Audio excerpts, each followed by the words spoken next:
भीषण गर्मी और तपती दोपहरी के बीच नर्मदा बचाओ आंदोलन नेत्री मेघा पाटेकर की भूख हड़ताल 7वें दिन पहुंची। बड़वानी नर्मदा बचाओ आंदोलन के नेत्री मेघा पाटेकर अनिश्चितकालीन भूख हड़ताल 7वें दिन पहुंची।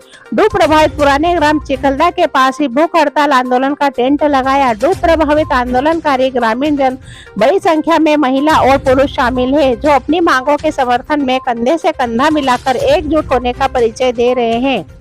आज बड़वानी जिला मुख्यालय से पूर्व गृह एवं जेल मंत्री बाला बच्चन, बड़वानी विधायक राजेंद्र मंडलोई, बड़वानी नगर पालिका पूर्व अध्यक्ष लक्ष्मण चौहान सहित कांग्रेस के पदाधिकारी और कार्यकर्ता उनका हालचाल जानने पहुंचे तथा दिनों दिन उनके गिरते स्वास्थ्य के हालचाल की जानकारी लेने पहुंचे। आपको बता दें कि धार जिले के ग्राम चिखलदा विगत 7 दिनों से डूब प्रभावित आंदोलन कर रहे हैं।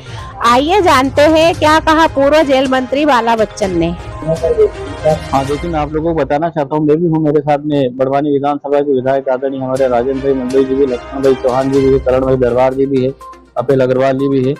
ये आज 7वां दिन हो गया है और बहन जी का जो स्वास्थ्य लगातार बिगड़ता जा रहा है, खराब होता जा रहा है।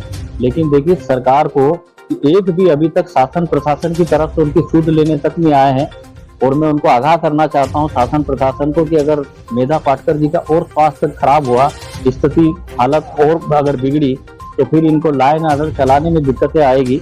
हम लोगों की लड़ाई वो लड़ रही है और सरकार पूरी तरह से डंडई कर रही है, तो सरकार ने ध्यान देना चाहिए और तत्काल आकर संज्ञान में ये आंदोलन के बिंदुओं को संज्ञान में लेना चाहिए और उसका एक्शन और कार्रवाई करना चाहिए।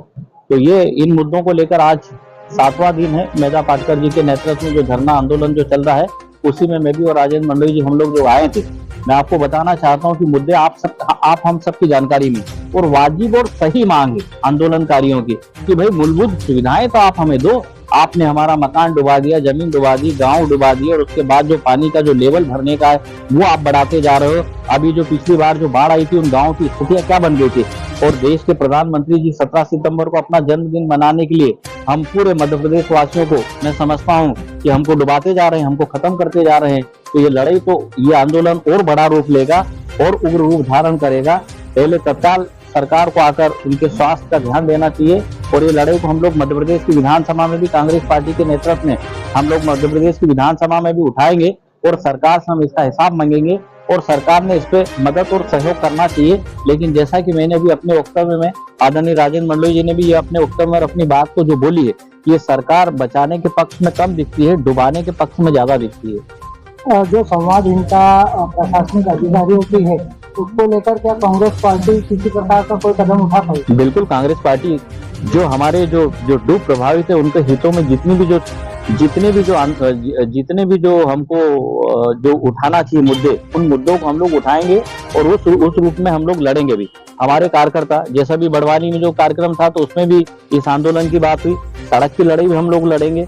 हमारे सभी भाई और बहनों का जो डूब क्षेत्र वाले उनका हम साथ देंगे और उसके बाद मध्य प्रदेश की विधानसभा में भी हम लोग लड़ेंगे, हर फोरम पे लड़ेंगे हम। और देश के संसद में भी हम आदरणीय राहुल गांधी जी और खड़गे जी के द्वारा देश की संसद में भी इस मुद्दे को हम उठवाएंगे।